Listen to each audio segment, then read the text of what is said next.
The old pickup truck's engine coughed its last breath as Marcus Sullivan slumped forward against the steering wheel, blood trickling from his split lip. Thunder, the massive 1,800-pound Brahman bull, stood protectively between Mac and three armed men in the flickering headlights of their black SUV. The lead gunman wasn't here for the rusted gas pumps or the cracked asphalt of Dusty Creek Station. Sarah Chen's desperate voice crackled through Mac's dropped phone. "Mac, get out of there now! Bradley's people aren't just coming for the money. They're coming to bury the truth about Afghanistan." Thunder's massive head lowered, his dark eyes reflecting the headlights like twin warnings, muscles coiled beneath his black and red hide as he positioned himself for a charge. Mac's trembling hand found the bull's warm flank, remembering his father's words. "Sometimes your guardian angel weighs 1,800 pounds and has horns." How had a broken veteran and an old bull ended up here, surrounded by killers in the middle of nowhere, Texas? And would Thunder's loyalty be enough to save them both from the sins of the Sullivan family? Leave a like and share your thoughts in the comments along with the city you're watching from now. Let's continue with the story. 6 months earlier, Marcus Mac Sullivan sat in his cramped Dallas apartment, staring at the bottom of his third whiskey glass as the amber liquid caught the harsh glare of a broken neon sign outside his window. At 32, the former Army Ranger carried himself like a man twice his age, his tall frame hunched under the weight of memories that refused to fade. The Afghanistan heat still burned behind his eyes, and Tommy Rodriguez's laughter still echoed in the silence between his heartbeats. "A man's worth ain't measured by his bank account, son," his late father used to say. But Mac had neither worth nor account to speak of. Construction work when he could find it, disability checks when he couldn't, and enough cheap liquor to drown the voices that screamed Tommy's name in his dreams. The apartment walls were bare except for a single photograph. Two young soldiers grinning in desert fatigues, arms slung over each other's shoulders like brothers. Before the IED. Before the silence. Before the guilt became a living thing that fed on his soul. The call came at 9:47 p.m. on a Tuesday, the lawyer's voice clipped and professional through the phone's cracked speaker. "Mr. Sullivan, I'm calling regarding your father, Colonel William Sullivan. I'm sorry to inform you that he passed peacefully this morning." Mac said nothing, just listened to the hollow echo of his own breathing. "The reading of the will is scheduled for Friday at 10 a.m. Your siblings have been informed." 2 days later, Mac stood in the sterile conference room of Harrison Associates, his faded work shirt and scuffed boots a stark contrast to his siblings' polished perfection. Bradley, 38 and sharp as a blade in his tailored suit, checked his expensive watch with the practiced impatience of a man who measured time in stock options. Victoria, 35 and elegant in silk, regarded Mac with the kind of pity reserved for stray dogs and broken things. "To my son Bradley," the lawyer read in a monotone voice, "I leave $50 million in trust." Bradley's smile was thin and satisfied. "To my daughter Victoria, $50 million and the Houston mansion." Victoria nodded as if receiving her due. "And to my son Marcus, I leave the entirety of the Dusty Creek property, including the business and all its contents, along with my personal companion, Thunder." Bradley's laugh was short and cruel. "Thunder? What the hell is Thunder?"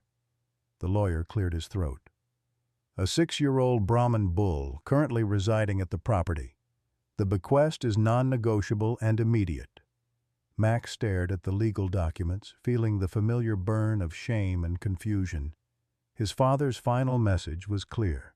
The successful sons got millions, and the failure got a falling down gas station and a bull. As he signed the papers with shaking hands, Mac wondered if this was love or punishment, inheritance or exile.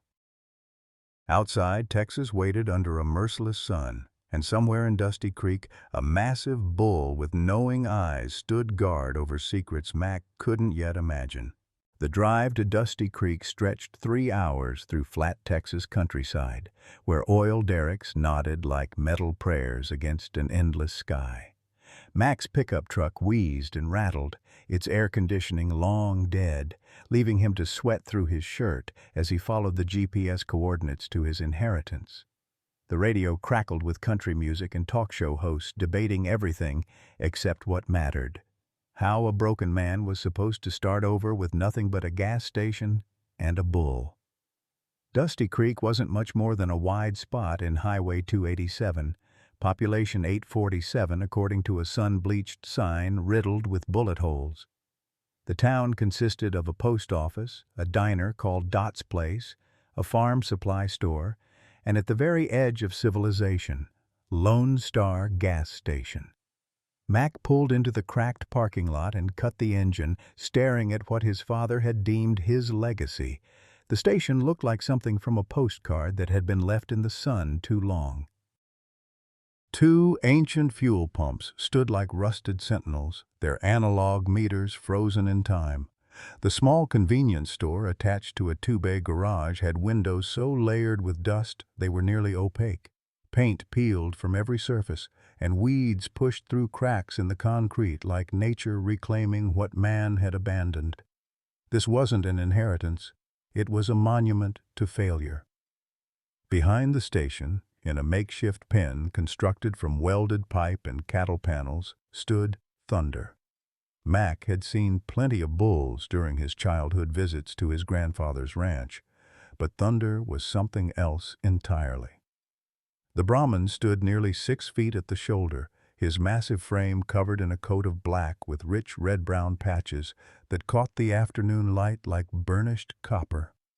The distinctive hump of muscle and fat rose from his shoulders like a mountain, and his large, intelligent eyes fixed on Mac with an intensity that made the veteran's skin crawl. This wasn't the dumb stare of livestock. This was the calculating gaze of something that understood far more than it should. "Well, boy," Mac said, approaching the fence slowly, "looks like we're stuck with each other." Thunder didn't move, didn't blink, just watched as Mac climbed the steps to the apartment above the store. The keys from the lawyer fit the lock, and the door swung open to reveal a space that was sparse but surprisingly clean. A small kitchen, a living room with a worn recliner pointed toward an old television, and a bedroom that smelled of his father's aftershave and cigarettes. On the kitchen table sat a manila envelope with Mac's name written in his father's precise military handwriting. Inside, Mac found the deed to the property, insurance papers, and a single photograph he'd never seen before. His father as a young man standing next to a Brahman bull that looked remarkably like Thunder. On the back, someone had written, "Trustworthy Companions, 1985. Mac stared at the photo, trying to reconcile this image with the cold, distant man who'd raised him with military discipline and emotional walls thick as armor. That evening, as twilight painted the Texas sky in shades of orange and purple, Mac sat on the small porch with a bottle of bourbon he'd found in his father's kitchen cabinet. The whiskey burned, but not enough to quiet the voices in his head. Tommy's laughter, the sound of the IED explosion, his father's disappointed silence during Mac's last visit home, when the nightmares were so bad he'd slept on the floor rather than risk waking up screaming. Thunder had moved to the fence closest to the porch, his massive head visible over the top rail. The bull stood motionless, but his eyes never left Mac's face. It was unnerving, this constant surveillance from an animal that should have been more interested in hay than human suffering. "What are you looking at?" Mac muttered, raising the bottle to his lips. Thunder snorted once, a sound like distant thunder, and took a step toward the fence. His ears pricked forward, and his head tilted slightly, as if he were listening to something Mac couldn't hear. The intensity of the bull's gaze increased, and Mac felt a chill despite the humid evening air. As full darkness settled over Dusty Creek, Mac found himself talking to the bull, his words slurred by whiskey and exhaustion. "You knew him better than I did, didn't you? Old man never said much, but I bet he talked to you. Bet he told you things he never told his sons." Thunder's ears twitched at the sound of Mac's voice, but the bull remained statue still, a silent sentinel in the gathering night. Mac drained the bottle and stumbled inside, leaving Thunder alone in the darkness. He collapsed onto his father's bed without undressing, and for the first time in months he didn't dream of explosions or Tommy's blood in the sand. Instead, he dreamed of his father's young face and a bull with knowing eyes, watching over secrets buried deeper than Texas oil. Mac woke to the sound of Thunder's distressed bellowing, a deep, resonant call that cut through the morning silence like a foghorn.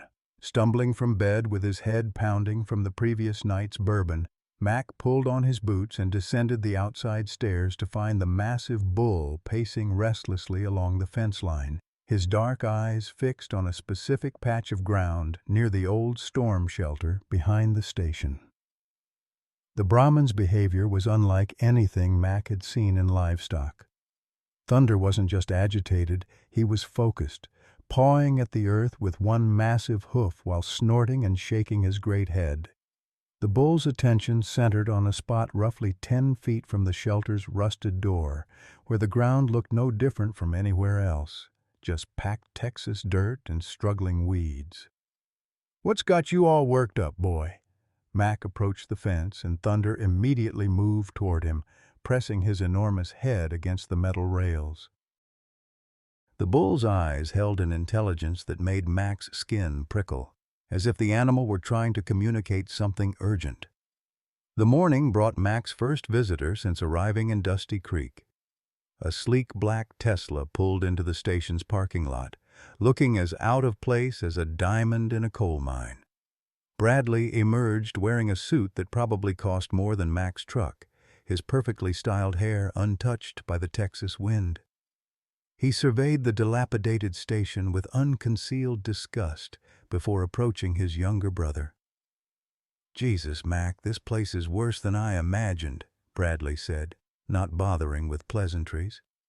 "Dad really did a number on you, didn't he? Leaving you this dump while Victoria and I got actual assets." Mac wiped his hands on a greasy rag, having spent the morning trying to coax life from one of the fuel pumps. "It's what he wanted. What he wanted was to teach you a lesson about responsibility." Bradley's voice carried the condescending tone Mac remembered from childhood. "But I'm here to offer you a way out. $500,000 cash for this entire property. That's more money than you've ever seen in your life, little brother. You could start fresh somewhere, maybe get the help you need." The offer hung in the air like smoke. $500,000 would solve every problem Mac had, pay off his debts, fund proper treatment for his PTSD, give him a chance to disappear and start over. But something in Bradley's urgency, the way his eyes kept darting toward Thunder and the storm shelter, set off alarms in Mac's military-trained instincts. "Not interested," Mac said simply. Bradley's mask slipped for just a moment, revealing something cold and calculating underneath. "Don't be a fool, Mac. This place will bankrupt you within 6 months. The land isn't even suitable for farming. Too sandy, too dry. What are you going to do, become a gas station attendant for the rest of your life?" Thunder's bellowing interrupted them, and both brothers turned to see the bull standing at the fence, his massive frame rigid with what looked like protective aggression.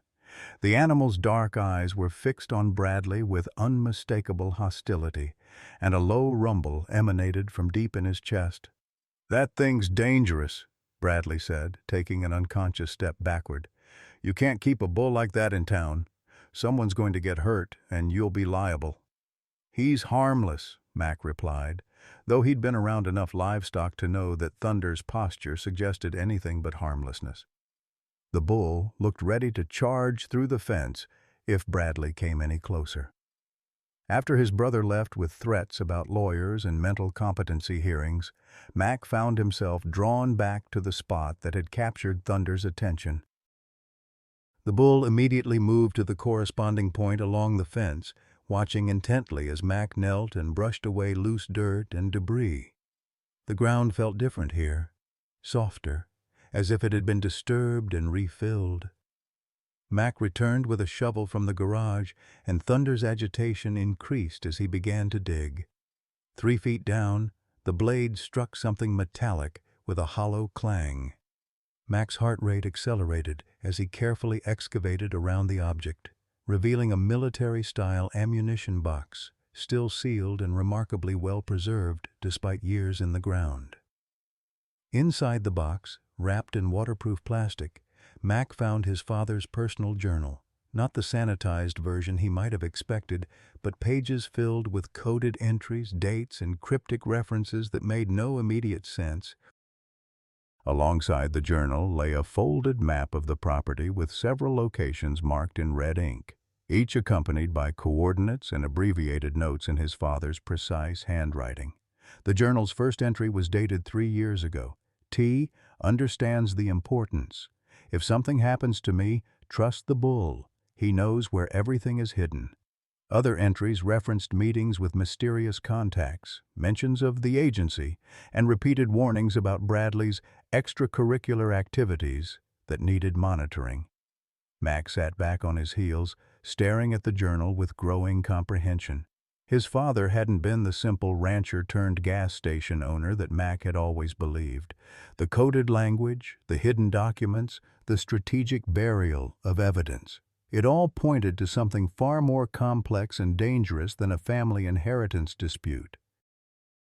Thunder had moved as close to the fence as possible, his great head hanging over the rails as if studying Mac's reaction to the discovery.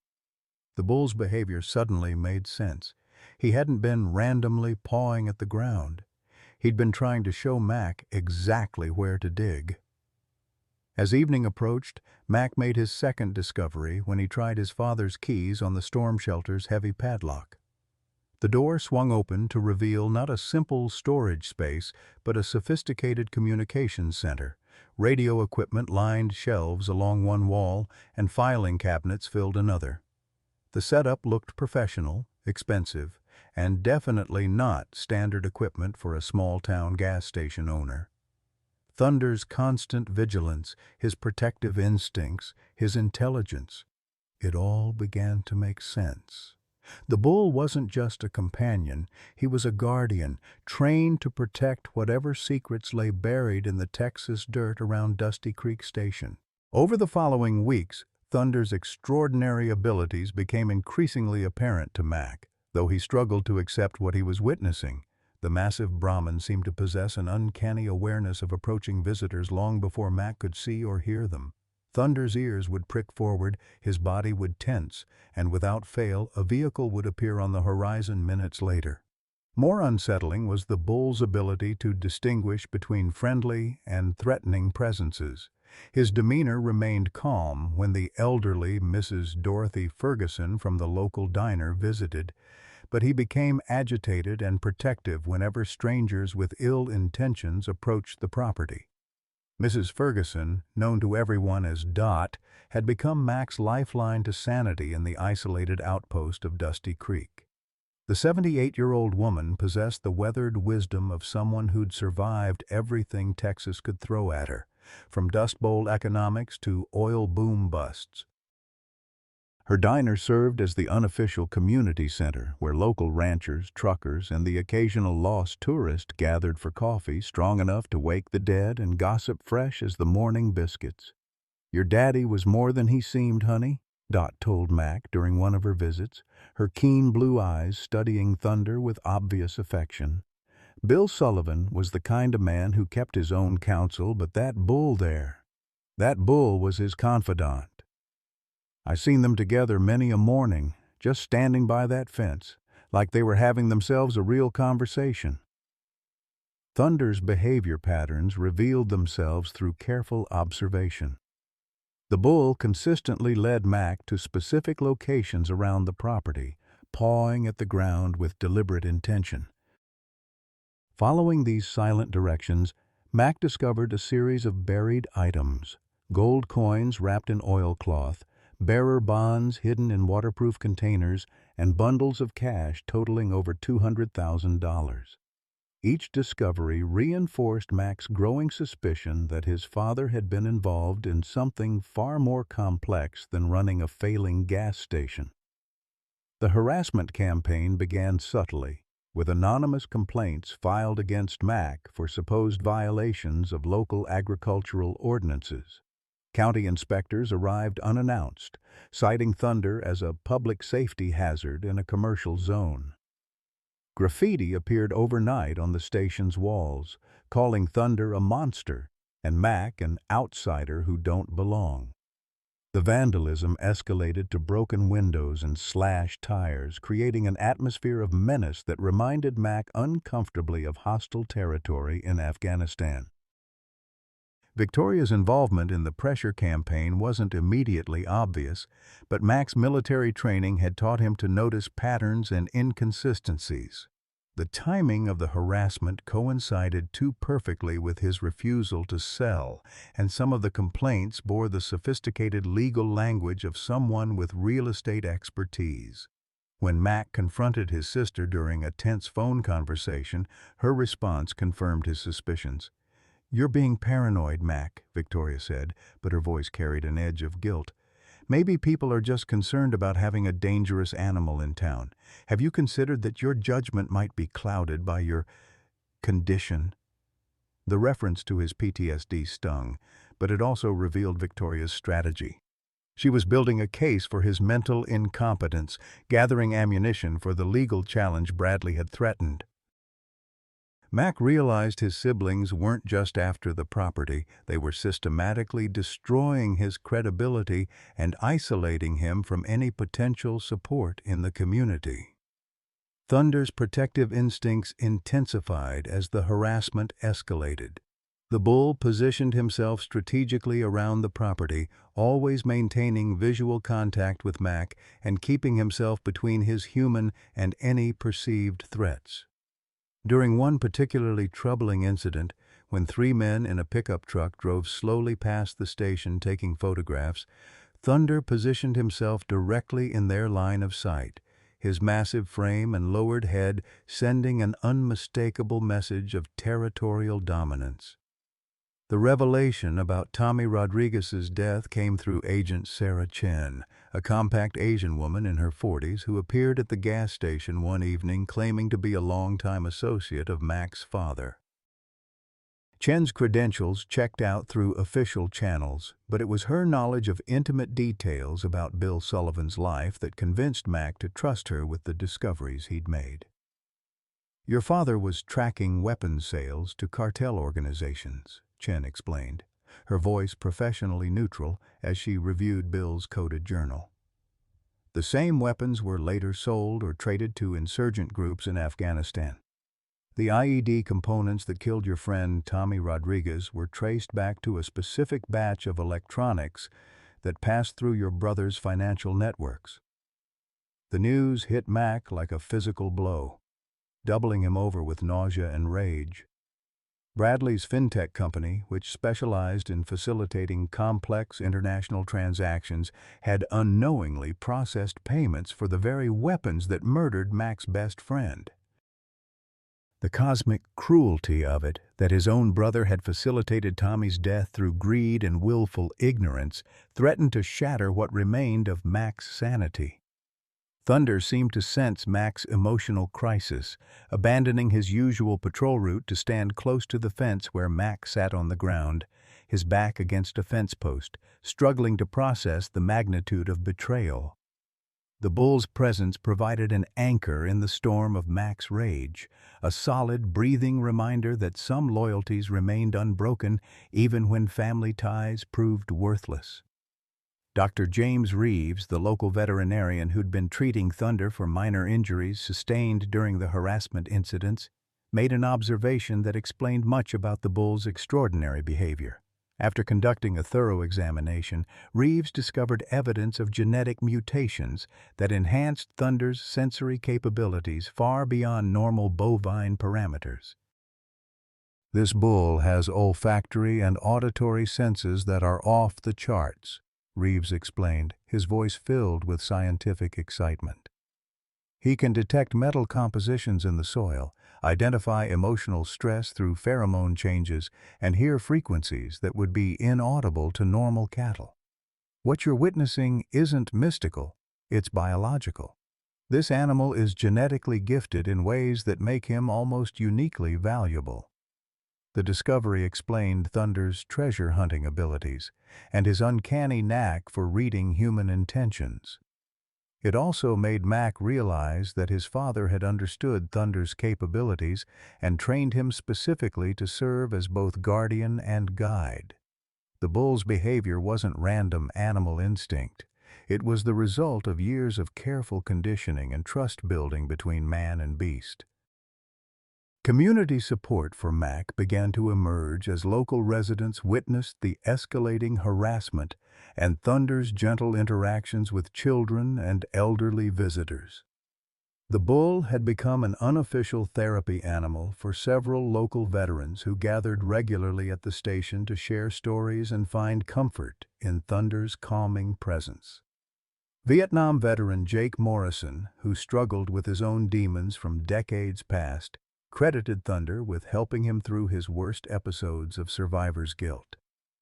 "That bull don't judge," Morrison told Dot Ferguson during one of his regular coffee stops. "He just listens, you know. Makes a man feel like he ain't completely broken." Mac's own healing journey accelerated as he found purpose in maintaining the gas station and caring for Thunder. The physical labor of repairs and maintenance provided structure to his days, while the bull's constant companionship offered emotional stability he hadn't experienced since before Tommy's death. For the first time in 2 years, Mac went several consecutive nights without drinking himself unconscious, finding that Thunder's presence somehow muted the nightmares that had plagued his sleep. The discovery of his father's true background as a CIA operative recontextualized everything Mac thought he knew about his childhood. The emotional distance, the long absences explained as business trips, the sophisticated security measures around their family home, it all made sense when viewed through the lens of covert operations and national security. Bill Sullivan hadn't been a cold, uncaring father. He'd been a man carrying enormous secrets while trying to protect his family from the dangerous world he inhabited professionally.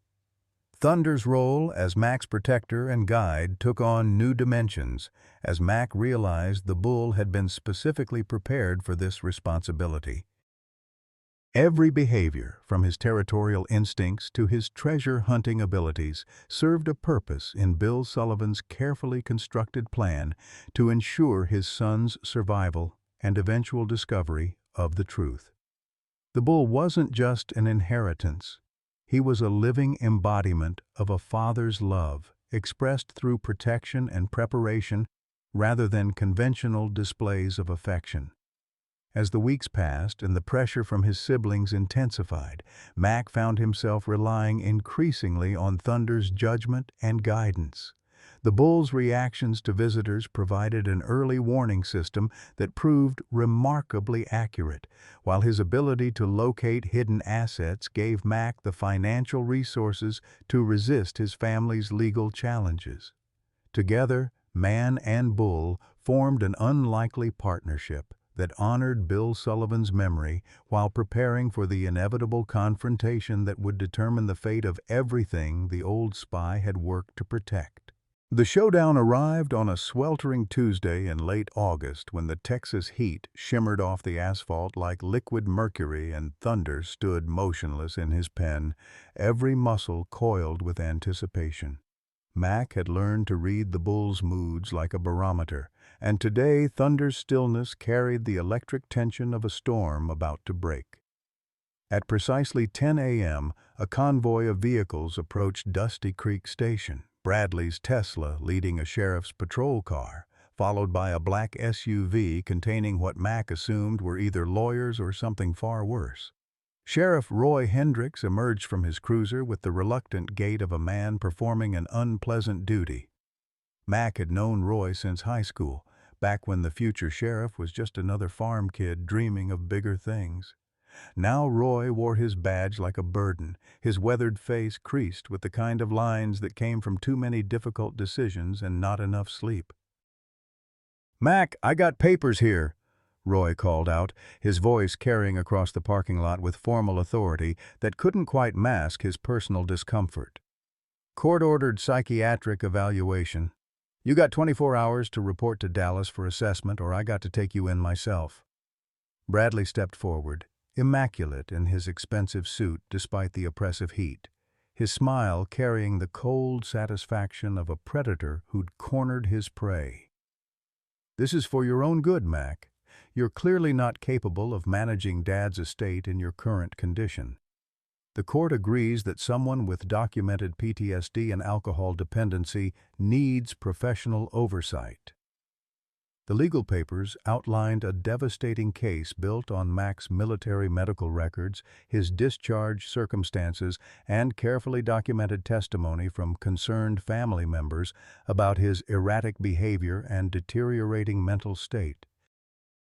Bradley and Victoria had assembled a portfolio of evidence that painted Mac as a dangerous, unstable individual whose judgment had been compromised by trauma and substance abuse.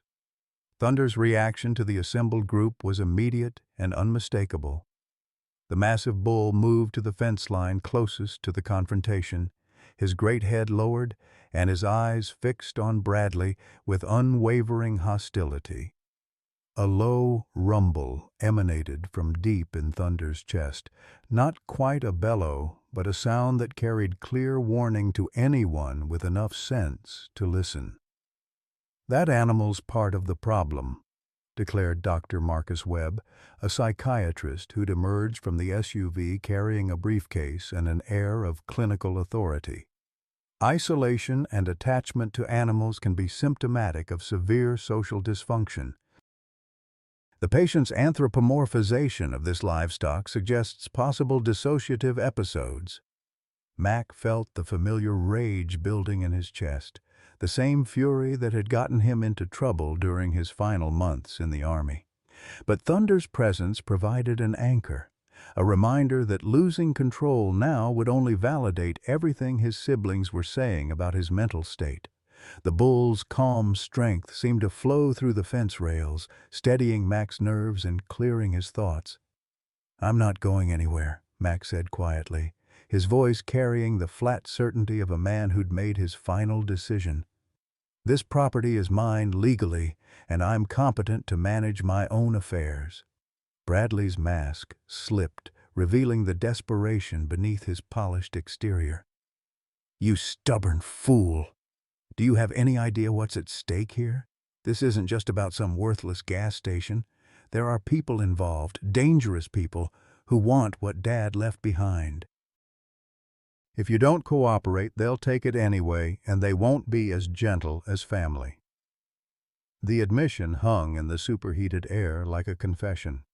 Bradley had just revealed that external forces were pressuring him, that this wasn't simply a family dispute over inheritance, but something far more sinister. Mac's military instincts, dormant for months, suddenly sharpened to combat readiness as he processed the implications of his brother's words. Victoria's arrival in her white Mercedes completed the family reunion, though her emergence from the air-conditioned luxury of her car revealed a woman under considerable stress. Her usually perfect appearance showed cracks, smeared makeup, wrinkled clothing, and the hollow-eyed look of someone who hadn't slept properly in weeks. When she saw Thunder watching her from his pen, something broke in her carefully constructed composure. "Oh, God," Victoria whispered, her hand flying to her mouth as tears began streaming down her cheeks. "Emily?" "Emily loved bulls just like him. She used to beg me to take her to Grandpa's ranch to see the cattle. Said they had the kindest eyes in the whole world." The revelation of Emily's connection to the family's ranching heritage hit Mac like a revelation.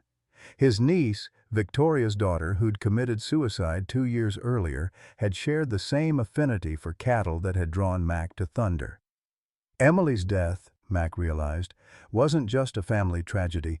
It was the wound that had driven Victoria's desperate pursuit of control and status. "She left a note," Victoria continued, her voice breaking as the words tumbled out. "Emily's suicide note. She said she wished Uncle Mac was her daddy, because he understood about animals and dreams and things that mattered more than money. I failed her, Mac. I chose status and wealth over my baby girl's happiness. And now she's gone." Thunder's demeanor shifted subtly as he watched Victoria's breakdown. The aggressive posture softened, and the bull took a step back from the fence as if recognizing genuine grief and responding to it with something approaching sympathy. The massive animal's capacity for emotional intelligence continued to astound Mac, who was beginning to understand that Thunder's judgments of character were more accurate than any psychological evaluation. Dr. Webb attempted to reassert control of the situation by approaching Mac with official paperwork and clinical detachment. "Mr. Sullivan, these proceedings are in your best interest. Your family is concerned about your welfare, and the state has an obligation to ensure that vulnerable individuals receive appropriate care." "Vulnerable?" Mac's voice carried dangerous quiet. "Doctor, I've survived 3 tours in Afghanistan, multiple IED attacks, and firefights that would give you nightmares for the rest of your life. The only thing I'm vulnerable to is family members who'd rather see me locked up than face the truth about their own crimes." The psychiatrist's clinical composure wavered as Mac stepped closer, his military bearing evident despite months of civilian life. Thunder moved parallel to Mac along the fence line, the bull's massive presence serving as both support and subtle threat. Together, man and animal projected an aura of controlled power that made the assembled officials unconsciously step backward. Agent Sarah Chen's arrival in an unmarked government sedan shifted the balance of power dramatically. Her federal credentials trumped local authority, and her no-nonsense demeanor suggested she hadn't come to Dusty Creek for a social visit. Chen's appearance also triggered an immediate response from Bradley, whose face went pale as he recognized the implications of federal involvement.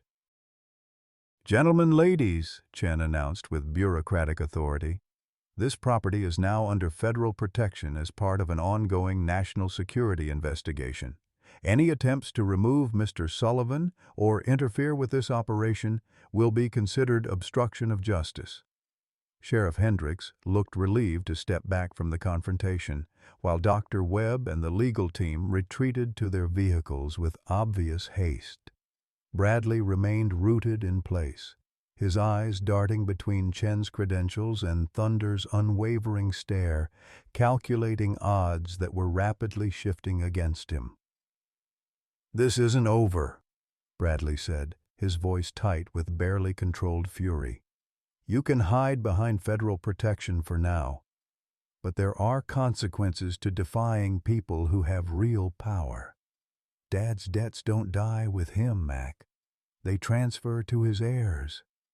The threat was unmistakable, and Mac felt Thunder's tension increase as the bull sensed the escalating danger. Whatever forces Bradley had become entangled with clearly extended beyond simple financial crimes into territories where violence was a routine business practice. Mac's inheritance wasn't just a gas station and a bull, it was a target that had painted him as a threat to powerful people with deadly resources.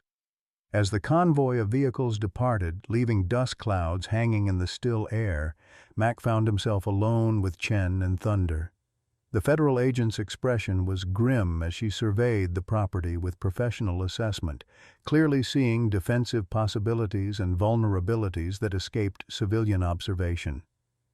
"Your brother's in deeper than he knows," Chen told Mac, her voice carrying the weight of classified knowledge. "The people he's been dealing with don't accept failure or betrayal. They'll be coming, Mac.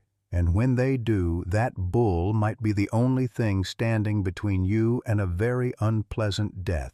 The attack came 3 nights later, under a moonless sky that turned the Texas landscape into an ocean of shadows.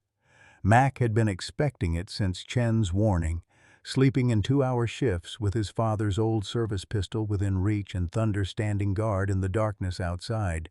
The bull's extraordinary senses had saved them both.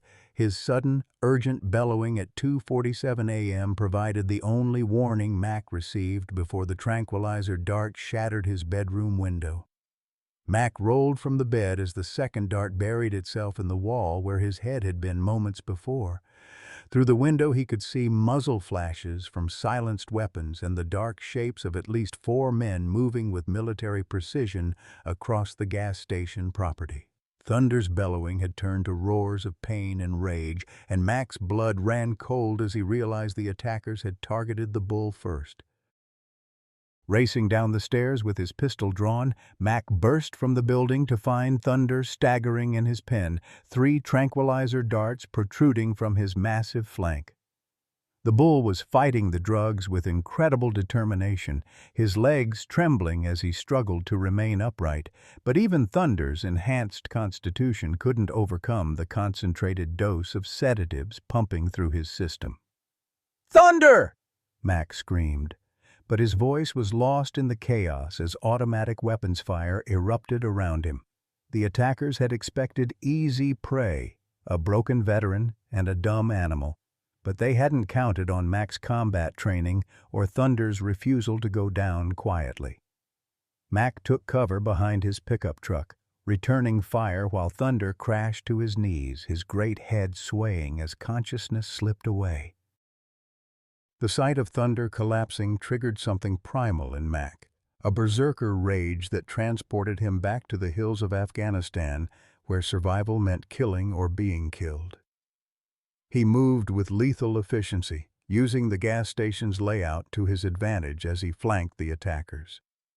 2 men went down before they realized their quarry wasn't the helpless victim they'd been promised, and the remaining pair retreated to their vehicles with Mac's bullets chasing them into the night. But the damage was done. Thunder lay motionless in the dirt of his pen, his massive chest barely rising and falling with labored breaths. Blood seeped from multiple wounds where the tranquilizer darts had penetrated his hide, and his eyes, when Mac managed to pry them open, showed the glassy unfocus of severe drug overdose. Dr. Reeves arrived within 20 minutes of Mac's frantic phone call, his emergency veterinary kit already prepared as he assessed Thunder's critical condition. The prognosis was devastating. The attackers had used enough tranquilizer to down an elephant, apparently unaware of Thunder's enhanced metabolism. The massive bull was fighting for his life, his breathing shallow and his pulse dangerously weak. "I need to get him to the clinic immediately," Reeves said, his voice tight with professional concern. "Even then, I'm not sure we can save him. This level of sedative overdose. Mac, you need to prepare yourself for the worst." The transport to Reeves's veterinary clinic became a nightmare journey through the Texas darkness, with Thunder's unconscious bulk loaded onto a cattle trailer while Mac rode alongside, holding pressure bandages against the worst of the dart wounds.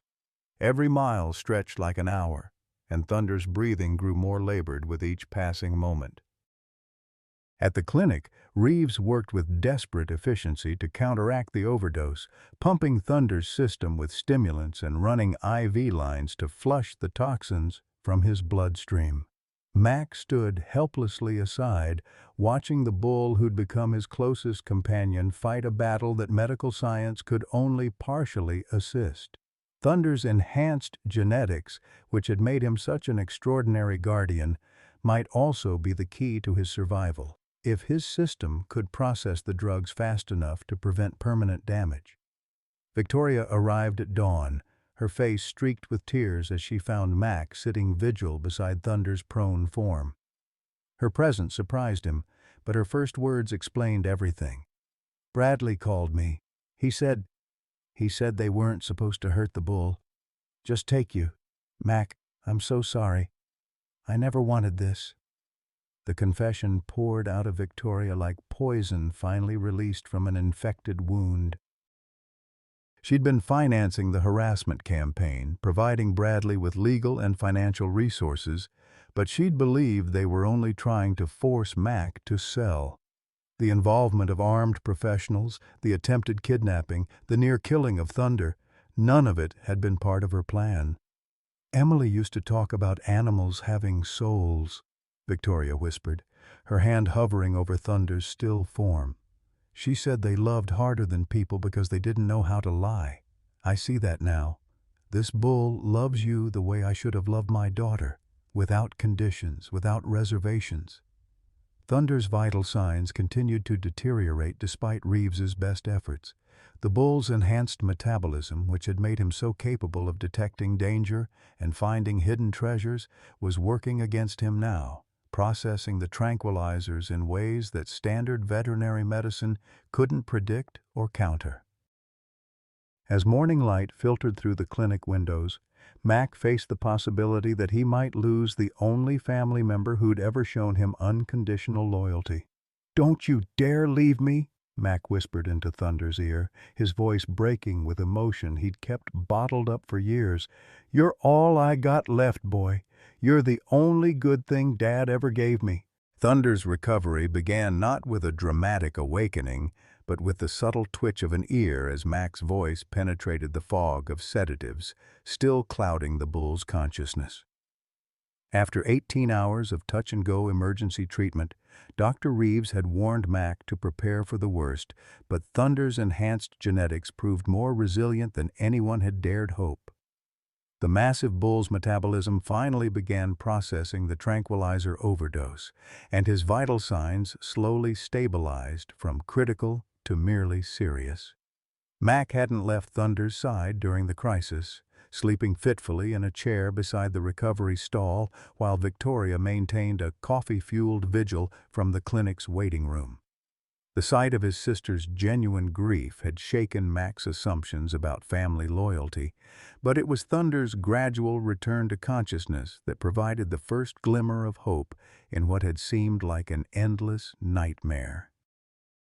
While Thunder fought for his life, Agent Chen had been conducting her own investigation into the attack on Dusty Creek Station. The tranquilizer darts recovered from the scene bore markings that traced back to a private military contractor with ties to several international criminal organizations. More disturbing was the discovery that the attack had been coordinated with inside knowledge of the property's layout and Thunder's location, suggesting that someone close to the family had provided detailed intelligence to the attackers. The breakthrough came when Chen presented Mac with phone records showing a pattern of calls between Victoria's assistant and a number registered to one of Bradley's shell companies. The calls had intensified in the days leading up to the attack, with the final communication occurring just hours before the assault began. Mac's suspicion that his family had betrayed him to dangerous people was confirmed beyond doubt. Victoria's confession, when it finally came, revealed layers of desperation and guilt that Mac hadn't imagined possible. His sister had been drowning in debt since Emily's suicide, having spent hundreds of thousands of dollars on psychiatric care, private investigators searching for blame, and legal fees from wrongful death lawsuits against Emily's school. The inheritance from their father had been her financial lifeline, but Mac's refusal to sell had threatened to destroy her last chance at solvency. "I told them about Thunder's routine, about where he stayed at night," Victoria sobbed, her perfectly manicured hands shaking as she confessed her betrayal. "But they promised me they'd only take you for questioning, make you see reason about selling the property. They said the bull would be unharmed, that he might even be useful for their purposes." "I never imagined they'd try to kill him." The revelation of Thunder's true value came through Chen's classified briefings about Bill Sullivan's final mission. The bull's genetic enhancements weren't natural mutations, but the result of experimental breeding programs conducted by agricultural research divisions within the intelligence community. Thunder represented years of genetic selection and conditioning, designed to create an animal capable of detecting buried objects, identifying chemical signatures, and serving as an early warning system for covert operations. Your father spent 3 years training Thunder specifically for this assignment, Chen explained, as Mac absorbed the implications of his inheritance. The bull isn't just genetically gifted, he's been conditioned to respond to specific threats, locate hidden assets, and protect designated personnel. What you've witnessed is the result of the most sophisticated animal training program the agency has ever developed. The final piece of the puzzle emerged when Thunder, still weak but conscious, led Mac to one more buried location on the property. This time, the bull's determination overcame his physical limitations as he struggled to his feet and limped purposefully toward the old storm shelter.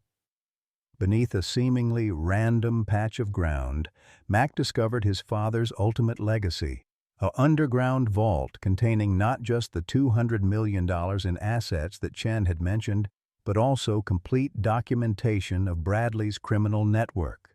Bill Sullivan's investigation into his son's activities had been exhaustive and damning. Financial records showed Bradley's fintech company facilitating money laundering for 3 major cartel organizations, weapons sales to terrorist cells, and the systematic corruption of government officials across 2 continents.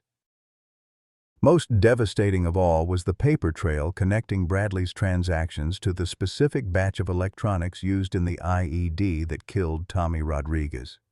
The evidence was overwhelming and meticulously documented, but it came with a letter from Bill Sullivan that revealed the painful personal cost of his investigation. Mac's father had discovered Bradley's crimes 2 years earlier, but had delayed taking action in hopes that his son might voluntarily extract himself from the criminal enterprises. Emily's suicide had finally forced Bill's hand, as he realized that his children's moral corruption was destroying the family from within. "I failed as a father," Bill's letter read in his precise military handwriting. "I thought distance would protect you boys from the dangers of my work, but instead it created distance from my love. Bradley sought validation through wealth and power because I never taught him his worth as a man. You sought oblivion through alcohol because I never showed you how to process the pain of service. I leave you Thunder not as a burden, but as the teacher I should have been, loyal, protective, and incapable of conditional love." The letter explained Thunder's training and purpose, but more importantly, it revealed Bill Sullivan's hope that his younger son might find healing through the relationship with an animal who embodied the steadfast loyalty that the family had never provided. Thunder's protection wasn't just physical, it was emotional, designed to demonstrate the kind of unconditional acceptance that Mac had never experienced from human relationships. Bradley's arrest came swiftly once Chen turned the evidence over to federal prosecutors. The scope of his criminal enterprise shocked even experienced investigators, encompassing money laundering operations across 6 countries and weapons sales that had directly funded terrorist attacks in the Middle East. His cooperation with authorities, motivated by fear of cartel retaliation, led to the dismantling of 3 major criminal networks and the recovery of millions in stolen assets. Victoria's redemption began with her decision to testify against Bradley's criminal associates, providing crucial insider information about the money laundering operations she'd unknowingly facilitated through her real estate transactions. Her cooperation earned her immunity from prosecution, but her true healing came through her growing relationship with Thunder, whose gentle acceptance of her presence seemed to embody the forgiveness Emily might have offered. "Emily would have loved him," Victoria whispered as she watched Thunder slowly regain his strength, the bull's massive head resting trustingly in her lap during one of her daily visits to the recovery stall. "She always said animals could see into people's hearts, see the good parts that got buried under all the hurt and mistakes. Maybe that's why Thunder forgives me when I can't forgive myself." The community's response to Thunder's near-death experience revealed the depth of connection the bull had formed with the people of Dusty Creek. Local children had organized lemonade stands to help pay for his veterinary care, Veterans had formed a rotating vigil to ensure Thunder was never alone during his recovery, and even former critics of Mac's presence in town brought flowers and handmade cards expressing their support. Mrs. Ferguson organized a fundraising barbecue that drew visitors from 3 counties, all eager to contribute to Thunder's recovery and Mac's legal defense fund. The event raised over $50,000, but more importantly, it demonstrated the power of Thunder's gentle nature to unite a community around shared values of loyalty, protection, and unconditional love. As Thunder's strength slowly returned, Mac found himself planning a future he'd never dared imagine possible. The $200 million inheritance provided resources beyond his wildest dreams, but it was Thunder's steady presence and the community's acceptance that gave him the foundation for genuine healing. For the first time since Tommy's death, Mac could envision a life built on purpose rather than merely survival. The investigation into his father's death, reopened based on evidence found in the vault, revealed that Bill Sullivan hadn't died peacefully of natural causes as originally reported. Traces of a rare poison found in tissue samples suggested assassination, most likely ordered by the criminal organizations Bradley had been working with once they discovered Bill's investigation. Mac's inheritance hadn't just been a father's love. It had been a dying man's desperate attempt to ensure his son could continue the fight for justice. Thunder's full recovery took 6 weeks, but his emotional healing seemed to accelerate Mac's own journey toward wholeness. The Bull's trust, despite the trauma he'd endured, demonstrated a resilience that inspired Mac to believe in his own capacity for healing. Together, they began planning the foundation that would honor both Bill Sullivan's memory and Tommy Rodriguez's sacrifice, while providing hope for other broken veterans seeking their own path to redemption. 6 months after Thunder's recovery, the morning sun painted the renovated Dusty Creek Station in shades of gold and promise as Mac stood beside the massive Bull, watching the first group of veterans arrive for the inaugural session of the Sullivan Foundation's Animal Therapy Program. The dilapidated gas station had been transformed into a state-of-the-art facility, with comfortable accommodations, therapy rooms, and expansive pastures where rescued animals would help heal broken souls. Thunder, fully recovered and more magnificent than ever, stood as the program's living symbol of resilience and hope. The $200 million inheritance had been put to work with surgical precision, funding not just the Dusty Creek facility, but satellite programs across Texas and beyond. Mac had partnered with leading veterinary schools, psychology departments, and veteran advocacy groups to create a comprehensive approach to PTSD treatment that paired the latest medical knowledge with the ancient healing power of human-animal bonds. Every dollar served a purpose. Every program honored the memory of those lost to violence and despair. Victoria had found her own redemption through the Foundation's work, channeling her real estate expertise into acquiring properties suitable for the expanding network of therapy centers. Her transformation from grieving, guilt-ridden mother to passionate advocate for veteran welfare had been as dramatic as Mac's own journey from broken soldier to community leader. She visited Emily's grave every week, bringing photos of the veterans who'd found hope through the program her daughter had unknowingly inspired. Emily would be so proud, Victoria told Mac as they watched Thunder gently nuzzling a young Marine whose nightmares had driven him to 3 suicide attempts. She always believed animals could heal hearts that medicine couldn't reach. This program isn't just helping veterans, it's keeping her memory alive in the most beautiful way possible. Bradley's cooperation with federal authorities had led to the complete dismantling of the criminal network he'd been part of. But his personal redemption remained a work in progress. From his minimum security federal prison, he participated in the Foundation's correspondence program, writing letters of encouragement to veterans struggling with the same feelings of inadequacy and desperate need for validation that had driven him toward corruption. His journey toward forgiveness, both from others and himself, would be measured in years rather than months. The opening ceremony drew hundreds of visitors, including Agent Chen, who'd been instrumental in ensuring the Foundation's security protocols met federal standards. Mrs. Dot Ferguson, now 80 and still serving coffee strong enough to wake the dead, had prepared a feast that filled 3 long tables with the kind of home cooking that made strangers feel like family. Dr. Reeves cut the ceremonial ribbon with Thunder standing beside him, the bull's presence a testament to the power of dedication and love to overcome even the most dire circumstances. Local news crews captured the moment when Thunder approached a wheelchair-bound veteran named Carlos Mendez, a young man whose legs had been destroyed by an IED explosion eerily similar to the one that killed Tommy Rodriguez. The bull's gentle interaction with Carlos, who'd been catatonic since his injury, brought tears to hardened journalists' eyes as the veteran spoke his first words in 6 months. "Good boy. You're a good boy." Mac's speech to the assembled crowd drew on lessons learned through his darkest moments and brightest revelations.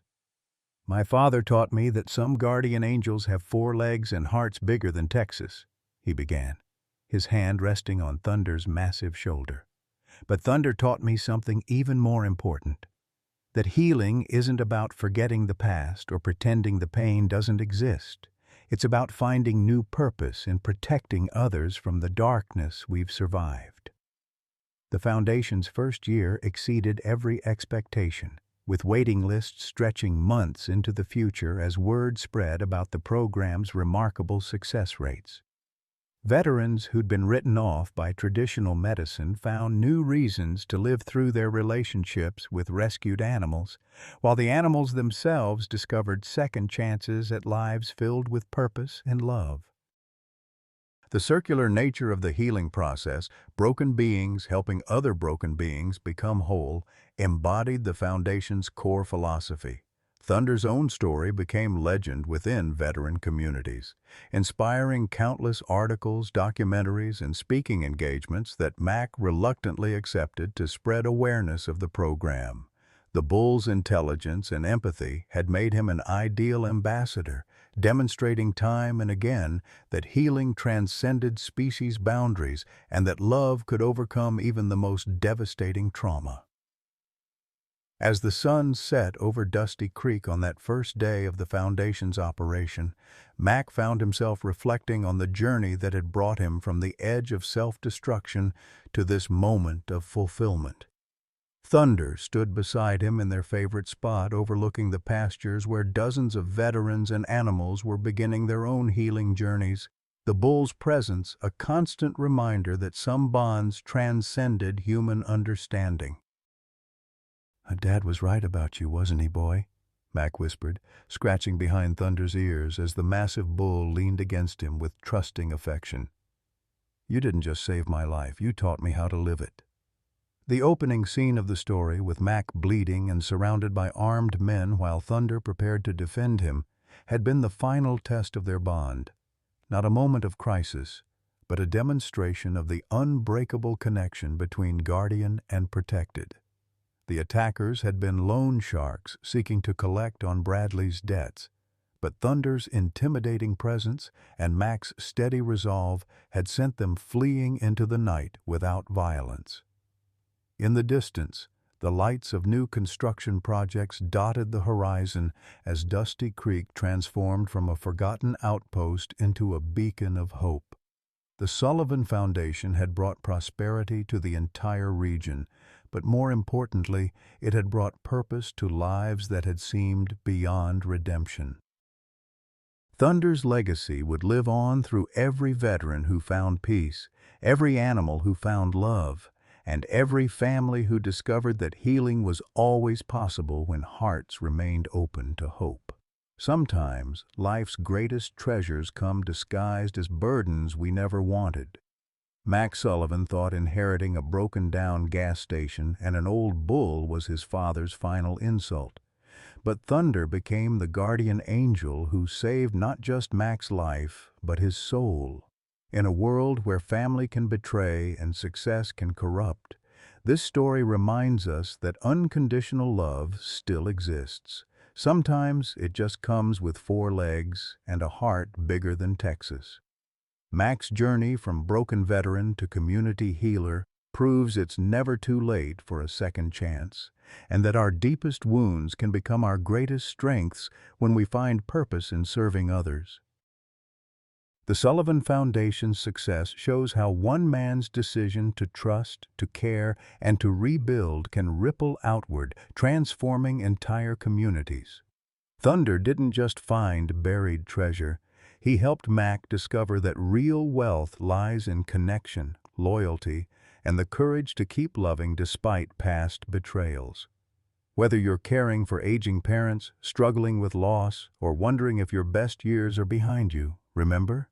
Guardian angels come in many forms, and redemption is always possible when we open our hearts to unexpected blessings. Have you ever experienced an unexpected friendship that changed your life? What thunder has been your guardian angel during difficult times? Share your story in the comments below. We'd love to hear how loyalty and love have shaped your journey.